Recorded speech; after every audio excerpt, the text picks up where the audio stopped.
into every Vate and Bloom in his deck, plus Lady Anaconda, right? Which is like the perfect curve, essentially, backed up with Arbor Up on top of that as well. So that's not necessarily repeatable, although that is literally Jarla's exact opening hand from the previous game. Felkeine, with maximum sense of irony, mulligans the whole thing away. Most importantly as well, we can now see for the first time today that Blanky has joined Felkeine. And if it's been working the past few weeks, I don't see why he would stop now. Yep. Habits forming. Blanket equals wins from what we've seen from Felkeine, because since we've seen the Blanket, he's been absolutely crushing it. Also means that we'll probably get a visit from the dog at some point. Oh, I can only hope. Surely that has to be a good luck charm as well. It's like that Zoom meme, right? It's like people are still struggling with basic Grandmasters etiquette, so remember to mute yourself when you're playing, use raise hand to avoid interruption, make sure your dog is in view, don't forget to tell me your dog's name, please tell your dog I love them. You should start adding to this list, the players read it and they're like, wait a minute. I mean, honestly, if we were going to revamp the rulebook, I think everything I said is very worthwhile going in there. I second it, so I believe we only need one more person to third it, and that makes it go through. Definitely how the rules work.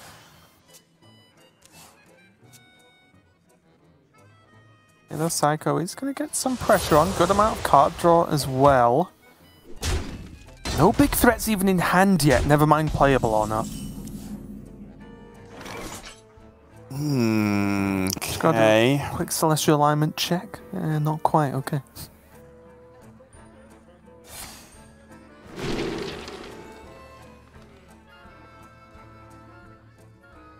Power of the Wild, game-winning card from the previous matchup. Yeah, absolutely. Was strictly lethal. Landscaping doesn't look terrible here. I do wonder if Felkeine's just going to want to guess the weight instead and just keep that card draw rolling. Yeah, problem is if he takes guess the weight and wins, he then burns a card off the top, which could still be Anaconda at that point, which is a little bit awkward. You could take guess the weight as like 2 mana cycle 1, guess wrong deliberately or something silly like that, but I think it gets a little bit weird. I do like the landscaping overall. I think this makes sense. Yeah, Felkeine now just strictly winning in every single sense. More health, bigger minions.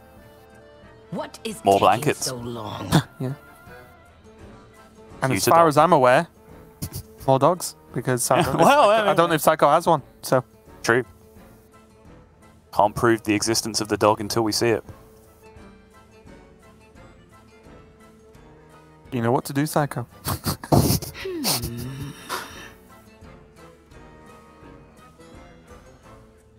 I mean, honestly, ever since his retirement from Grandmasters many, many years ago, if there's one thing Hearthstone has been missing, it's dog. True. I was very confused as to where you're going with that just for a second, and then it all came flooding back. It all came together beautifully at the last moment. He had us in the first half, not gonna lie. Seiko gonna try and build up some tempo of his own now. With the use of that coin, just getting something on the board. Like I said, the unfortunate thing for Seiko is just none of the even medium-sized threats, not even a null in his hand here to try and throw out. So he's gonna make do with what he's got. Okay, now unfortunately, because he used up the discount from his nature studies on that landscaping, not able to play Glowfly this turn.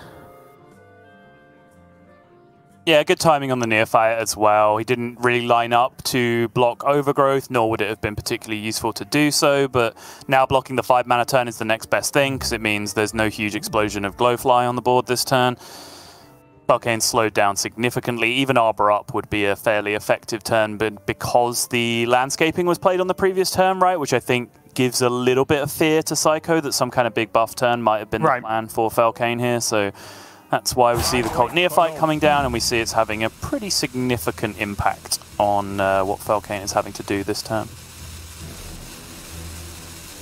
Can Felkeine ever just hero power and go in? Oh, he's just going to do it anyway. Okay, you're going to use the Bloom. Anyway. Bloom, of course, although everything costs 1 more, Bloom would cost 1, but it gains 2, and therefore makes up the difference in mana. Does mean, though, he can't Arbor Up next turn. Right. One of the drawback. flies already dead to the 3-3 on board. Shadow Blast to go alongside that. Gotam's Immortal Coil as well gives him the potential reward, like Gotam's in Coil, you can hit touch possibly. Yeah, coil his own minion instead, okay. Well, this now means Solren gets him, you know, it doesn't get him in as much trouble, right? He actually gains a card by coiling this, because otherwise if he just did it first, he would have actually burned one additional card. Ooh, that's a lot of big boys. Frenetic's face. Mm-hmm. Frenetic, sorry, Felkeine's face. Oh, makes me laugh. Yeah, those are some big burns.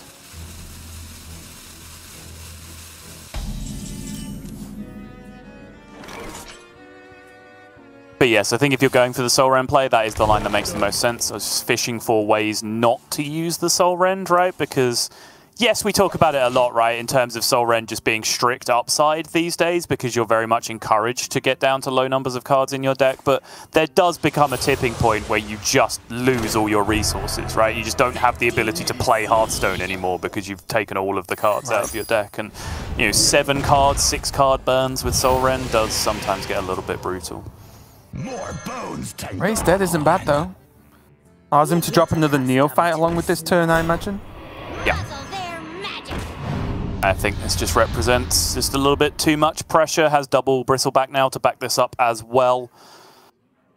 Significant amount of pressure to at least disincentivize anything fancy with another like Lightning Bloom Celestial Alignment, for example, because that would mean 2 entire turns of all of these minions attacking with the overload being carried through from Felkeine. Obviously, the Cult Neophyte on its own shuts down Celestial Alignment straight up.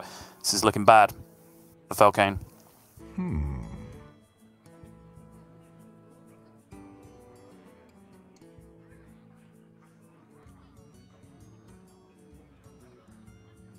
Yeah, it's really tough, isn't it? Like, what can he even do here?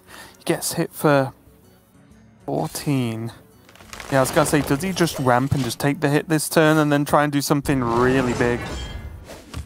Nothing else really he can do with that hand, right? This at the very least sets him up for Solar Cenarion on the following turn, but he's going to have a heck of a Solar Cenarion to be able to actually compete with the amount of stats that are going to be on this board. More Raised Dead, more Neophyte, no Solar Cenarion for you. Hold this L, we're going to game 2. more bones to gnaw on. That honestly went downhill very fast, didn't it? It's so funny to me because I switch between like watching my own personal spectator that I'm just spectating the game and actually looking at our live feed of the broadcast. So sometimes I can't see Felkeine's face and then I tab back over and just see Felkeine's face. It's just funny. See, whereas I'm a full-time, full-cam gamer here because I get to see every movement and it's so funny. Like Felkeine cracks me up. And the best part, and I mean this in the nicest way, it cracks me up whether he's winning or losing, because no matter what the outcome is, he's got a face for it. And he rolls the ultimate 8-drop there. There's the concede, and in fairly simple fashion, at least on the surface, Seiko takes game number 1, and I do think the lockout turns from him, benefits from drawing the having the 2 Raised Deads, of course, but the lockout turns were perfect. Really pushed Felkeine into some awkward situations, and Felkeine just couldn't really even play the game at that point. Yeah, I think crucially he just didn't really care that much about the ramp either. He was more interested in shutting down the threats being generated, which is correct, I think, because again, if you break down where Warlock excels and suffers in the matchup, if the opponent is going to ramp into Celestial Alignment, cool, Flesh Giant, 6/6 Taunt, you're dead, you know? Whereas if they're going to just generate threats and play Glowfly into Arbor Up and you don't have exactly Soul Rend, that's where you can get into trouble. So I think those are the turns specifically that Seiko spent his time blocking, the Glowfly Swarm turn, and then of course the Solar Cenarion turn when Felkeine was very clearly using the Overgrowth to ramp into that setup. So very, very nicely done run there from Seiko. Anaconda Druid continues to kind of be the struggle deck of playoffs from what we've seen so far, and now Seiko has to take his turn on the struggle bus. Yep, he's going to be on the Anaconda Druid, and Felkeine is going to be moving over to his Rogue for this one. So we're not going to see him stick on Druid and have a Druid mirror. It's going to be that Rogue instead. And this one is a little bit more game with the Druid here. You're not as punished for the Celestial a lot of the time. But also I do just think, again, the Glowflies really are the saving grace of this deck. And it's weird to see Druid struggle considering how powerful it's been for the last 2 weeks.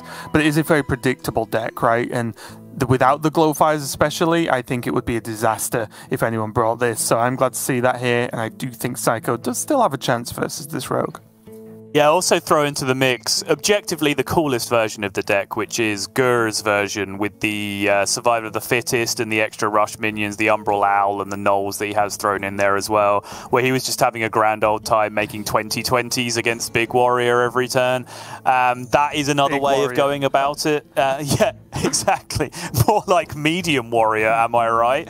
Yeah, I think that's certainly another way of going about it. But yeah, I do like that the players who brought Druid have avoided the Cthulhu version, because I think that would have got farmed by basically all of these lineups. Oh yeah. But I do also have questions about whether Druid was the bring, because again, when I was doing my own sort of hypothetical lineup prep for this, Druid in general, Anaconda-based Celestial Alignment Druids was something that I tried to stay away from, because I just saw too many potential bad matchups of people trying to exploit. So I was, tending to build lineups a little bit closer to like what Frenetic has, for example, with the Aggro Druid and the Aggro decks. But weirdly, I had Face Hunter in there as well, and Frenetic didn't. But there you go. But I do think it's just continuing to be a bit of a problem for most of these players so far. Yeah, and just a reminder, because it is something a little bit different for the day so far, Felkeine is playing the Kazakus in his list and not the Guild Trader? Guild Trader. Yeah. I question myself. I was like, no. Trader, trading, tradable, that's what the card does. Is that the card's name? So I started getting really confused then. Yeah, Guild Trader. I knew the name all along. He isn't playing that, so again, we're back to the much more standard styles of Rogue aiming for combo with those Ethereal Org Merchants, but also having the tempo ability, or at least the tempo buffer with the Kazakus and the Golem, which I think in this matchup specifically is much more of a bonus than, say, a Guild Trader would be. All that's happened there, Raven, is that the naming team for Hearthstone have finally got on my level, and they're just calling cards what they do instead of giving them silly names that no one cares about. Spell damage trader. Yeah, that's literally what I would call that card, yeah. Welcome to Card Deck. Someone's going to make a game like that one day. It's just real card game. It's what it's called. This turn I play Burn Spell. You take 6 damage. It's turn 2. I play 2-drop.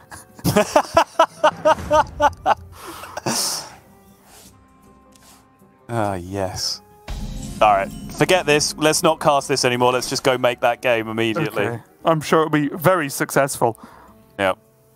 Hey, though, Seiko does have the card draw with Fungal, and also, most importantly, just has Glowfly and Arbor up, Luna to defend or help out those turns if needed. Like, this is just a good old token Druid opening here. It is, but this is just a good old handful of minions for Felkeine, which is what tends to beat up on Druid in these situations. The Glowfly is the kicker, of course.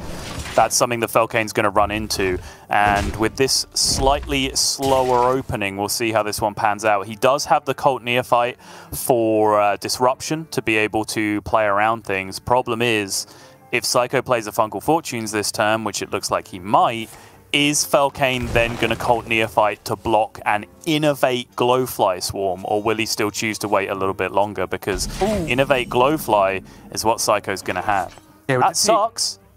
But I don't think it's the most important thing in the world.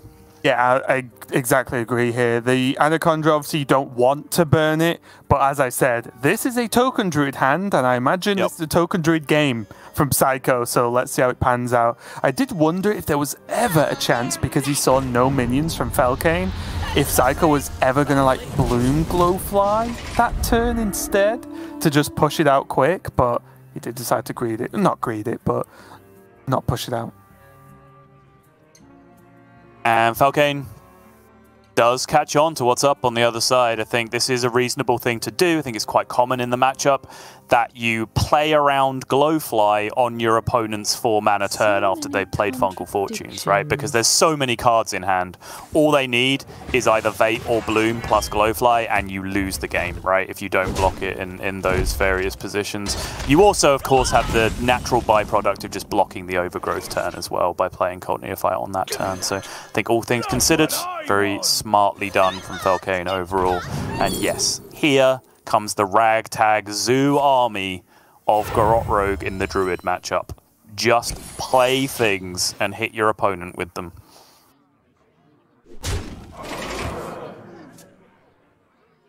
And this will be nice as well, because Seiko has the opportunity to play double Luna and still Glowfly to try and reduce down some of this board. Testing for the counterspell first. Actually gets a dreamy Lunar Eclipse target as well. I think Felkeine will be very upset to get an understated 4-drop here. I think he'll already be slightly irritated. I think that irritation will reach critical mass when it gets Lunar Eclipsed in a second or two. All right, 5. It was close.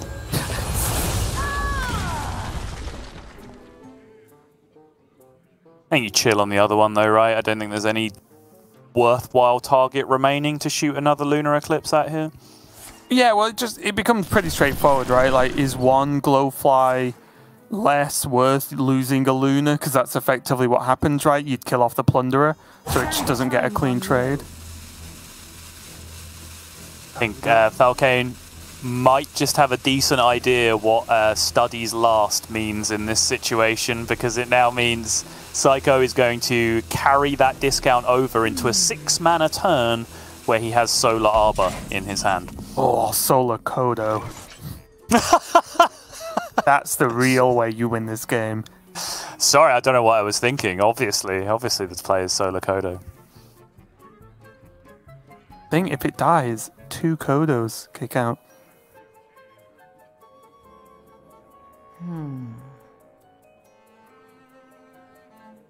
What is your weird obsession with Kodos?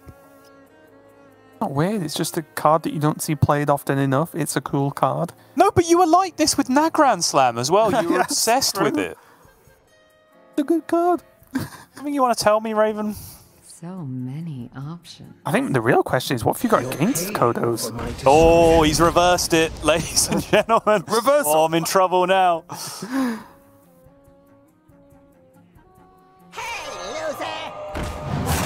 Or you can go full wrestling mode and reverse the reversal. And then I reverse that reversal, and it never really ends. And then you have to pause and like pose in front of each other in like a standoff, and then everyone in the crowd applauds all the wonderful wrestling that you just did. Yeah. That's how it works.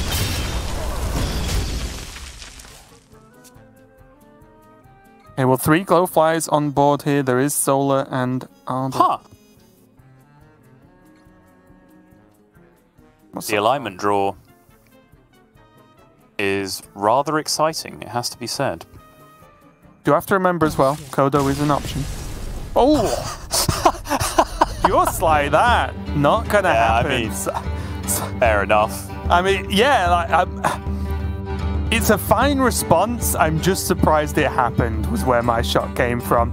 Seiko takes game number 2, and he was in control of it, and I think it's just important that he had the opening, right? I said pretty early on, it was a token druid game. He had the Glowflies, he had the mana ramp for it, he had the Arbor up, he got the Solar, everything lined up really, really well, and Rogue struggles to do that, right? Without a crazy Octo early opening, without an early minion presence that, you know, I think Felkeine did just hero power on 2, right? So without a really early start from the Rogue, that is difficult to come back from. And we can see, of course, Seiko had everything he needed to finish that game. And now he's only 1 game away from continuing on in this group and having another chance and making it that top 4.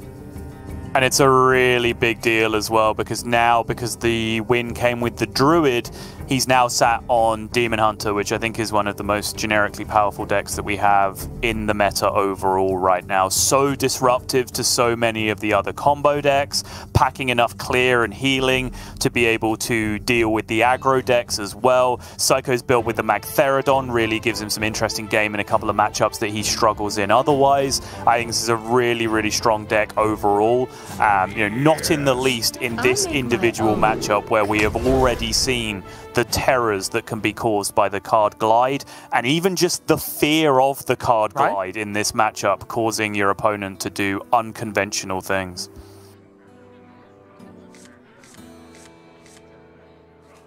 Right. No pressure, Felkeine.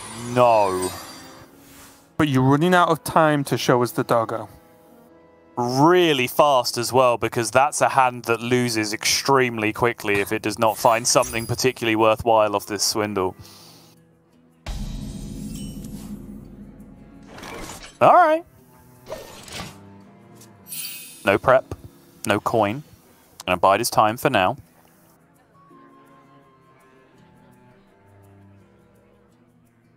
I have a weird opening from Seiko too, honestly. Yeah, but I think he'll be just trading away the peddler this turn. And he will say, yeah, no big deal, this probably won't work out in any meaningful way, but now we have the perfect 3 mana next turn. He has Spectral Sight for 2, Guild Trader for 1 for the first quest proc.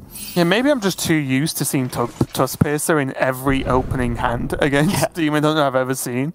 Excuse me, Sottle, I think you'll find Tusk Piercer Sigil is the only legal opening hand for Demon Hunter to ever draw. Yeah. Okay, well, that's some level of recovery for Felkeine from the opening. Yeah, absolutely. Looks a lot better now. Problem now, though, is that he needs to cash this hand out very quickly because he's not going to get to keep it for very long. Another happy guildie. Oh, there it is. Piercer coming out for 0 as well. No Outcast Glide available next turn unless it comes off the top. Does still have to dump a Fell Scream on something, so it will be a 5 mana, or rather a turn 5 Glide that Seiko will be able to use to disrupt the hand for Felkeine. But as I said, Felkeine has to start thinking about it now, because for all he knows, he can get glid this turn. I'm looking for a few good mercenaries. Shut his eyes and forget about it. Picking up a 5 here. Yep, does pick up a 5. Yeah, and there's the reaction. Well, if he has it, he has it. He does have it, but it's one spot away from the ideal positioning. Yeah.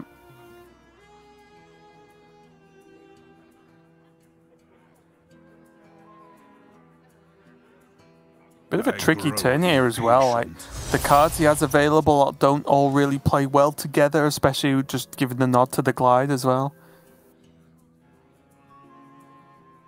You got to dump this blast this turn, right?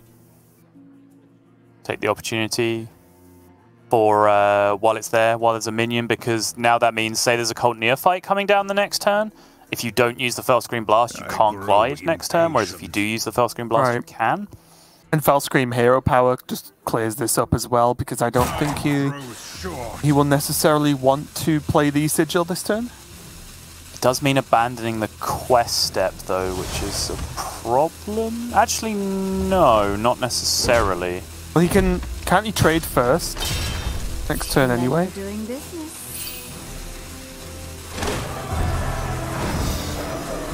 Alright, he's going to focus on the quest completion instead. It's fine. Oh! The punish is drawn for Felkeine. The Neophyte, the Divine Shield, the Grimace from Seiko. Felkeine is starting to cash out some of this value in his hand now as well. And there you see it. Some of the dumb stuff you have to do in this matchup. Just brain froze his own minion. Playing around that glide, getting the hand side nice and small, curating his hand to the point where now, if he gets hit with the glide, he can top deck a sick 5-mana golem, he can top deck a shroud, he can top deck a secret passage, he can top deck a field contact. He can't top deck a brain freeze, which he absolutely does not care about. Seiko gonna just play this Guild Trader and then go for, okay, yep, go for Fell Scream. I like this. Not only clear the board, open up that glide, and also just heal for a significant amount, right? He doesn't really want to get overly pressured in this early to mid game. And just give him some wiggle room here for later on.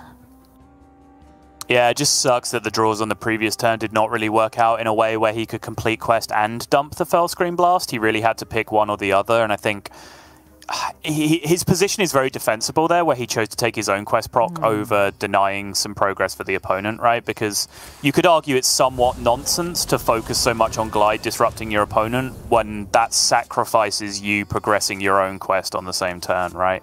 Right. So I think in the end, he has been slowed down, and it has now allowed Felkeine just to get a little bit of value out of a hand that with a slightly different pan out, Seiko could have just sent spiraling back into the deck.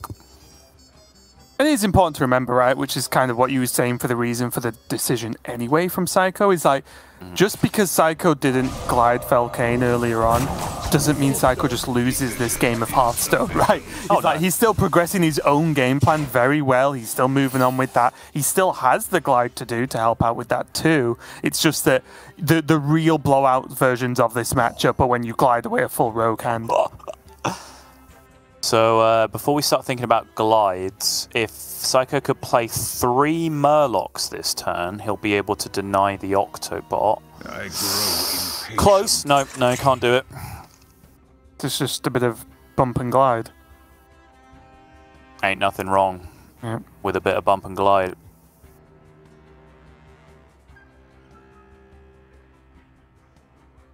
It's just too good an opportunity to pass up, isn't it?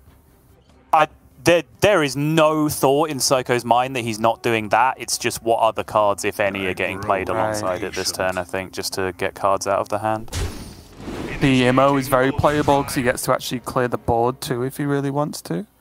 It is a really good card in the matchup as well, though. I'm just highlighting cards that do things. Yep. Yep, there's the glide at last for Seiko.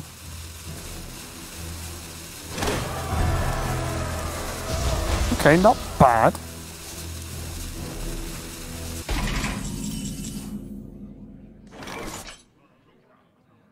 Gets the contact back.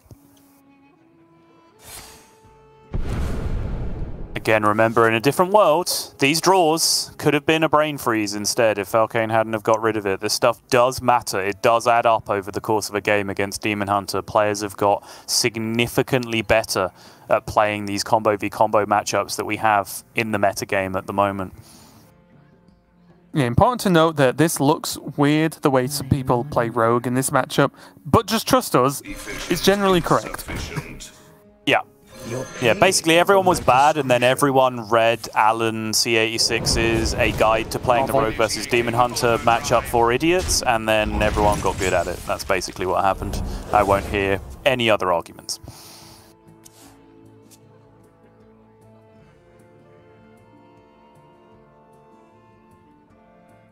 My quest, my revenge, it all ends here! Now Seiko gets to make the choices how he wants to follow this up. I imagine he'll look at studies because there's a lot of good outcomes from studies, right? This turn. He is yumping though. And maybe not, or less so now. Spectral no longer the case. Yeah, only Sigil Runner really is a hit from studies. That is last remaining Fellscream in hand, so even though Fellscream actually looks like kind of a decent way to spend the last mana this turn, that's a super valuable card in the remainder of the deck, so has to kind of hold on to it here.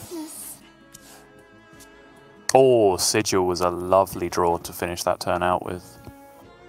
Time grows short. Considering, again, it's that right-hand side of the hand bait, right? Like, can he just draw a playable off the top, then play Sigil, then play Glide to get this Il'gynoth back in the deck?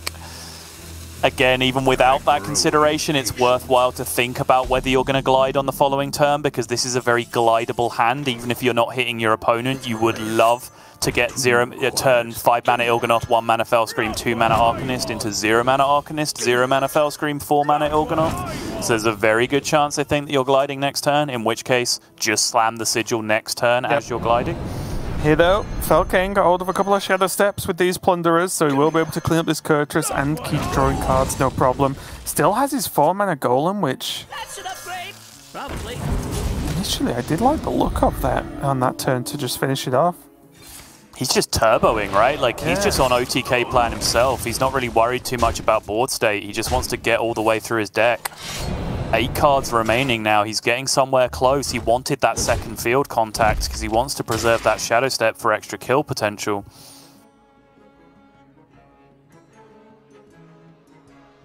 That's playable. But the glide on the opponent does not really achieve anything right now against a hand that you have no knowledge of. Well, he knows 2 of the cards are reduced, right? So maybe that's enough. Demons. Demons. Yeah, it could be 3 for all we know. I don't know if that Shadow Step is reduced or not. I don't think it is. I think it was a new draw on that turn. I think it was a new draw, yeah. Oh. Yeah, okay. There we go.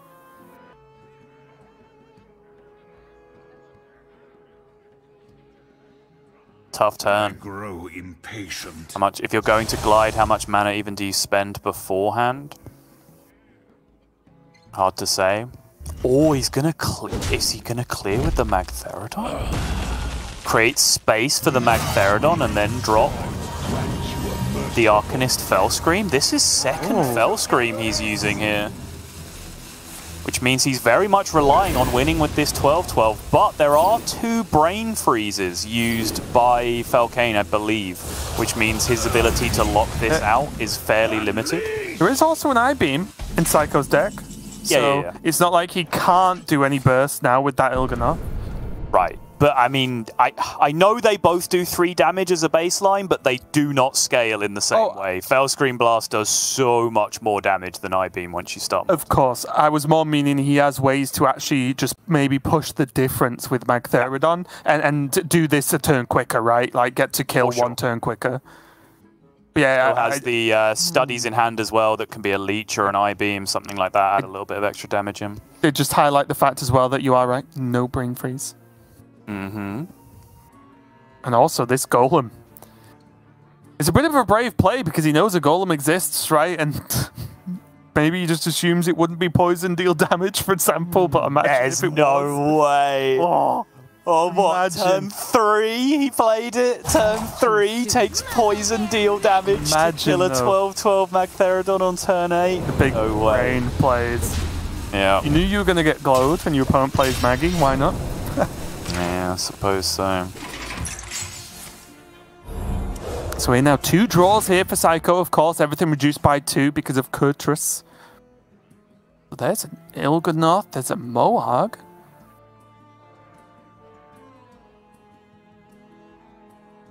He's, of course, facing down the Neophyte buff, or debuff, I suppose. Yeah. So even, like, pay 2 mana for Illidari Studies, you would pick, like, a 3 mana Chaos Leech, and it would still cost 3 after the fact, right? So it doesn't quite fit in with everything that you want to do. Another I-Beam. I-Beam, on the other hand, is I-Beam, and therefore does not give a single damn about your Cult Neophyte. Probably still Spectral Sight, though?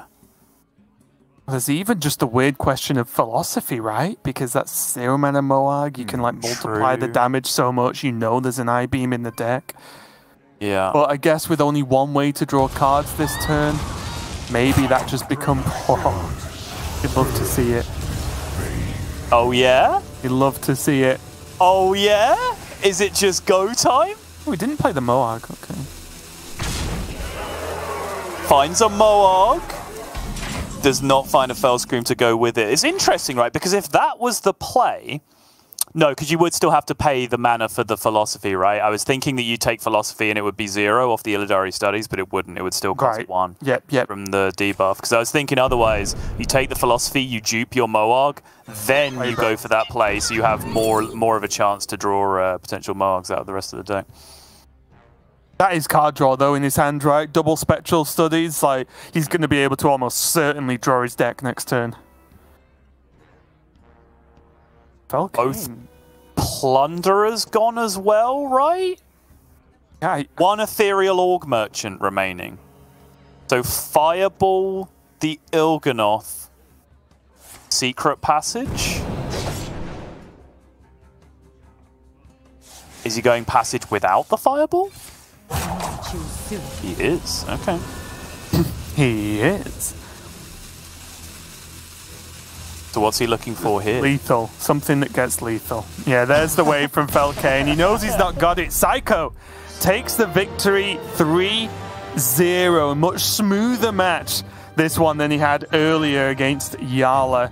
And huge congratulations to him. He gets to keep on fighting. And that's where, as we saw the wave, we say our goodbyes to Felkeine just for the season. He's not relegated or anything like that. He did have a great season by the end there, made it to playoffs. And I think overall, with how he sort of just about managed it due to the last few weeks of play, I think Felkeine should still be happy at a fairly solid season. A rough start, but a great recovery there. Yeah, I think certainly week 2, week 3, week 4, if you'd have offered him playoffs, he would have bitten your hand off, right? Yes. Because he was looking in serious trouble. So, you know, Felkeine can reconsolidate, he can come back into the next season, look forward to bigger and better things. But if we're going to be brutally honest, we've been saying that for some time about Felkeine now, right? Where he survived relegation in a relegation game against Hunter Ace one season. Okay, well, he can rebuild and look forward to a better season. Those better seasons are coming. He's improving, but his seasons are improving just a little bit too slowly overall, you would say, for a player of his talent and his ability. Hopefully, he can really explode up towards the top of the rankings for his sake in the coming seasons of Grandmasters. And it does mean this decider match is finally going to break up the top 3, right? Because we have Gabby already through to top 4, and then here is Frenetic and Seiko, who were 2nd and 3rd at the end of the season. So whoever wins that is going to go through to top 4 and join Yala as the qualifiers out of Group B. Whoever loses is done. And just another reminder, of course, Frenetic already is going to Worlds as one of the European players. Even if he wins this season, this playoffs this weekend, the 2nd place player will then gain that additional spot to the World Championship. So Frenetic will, of course, be looking for victory.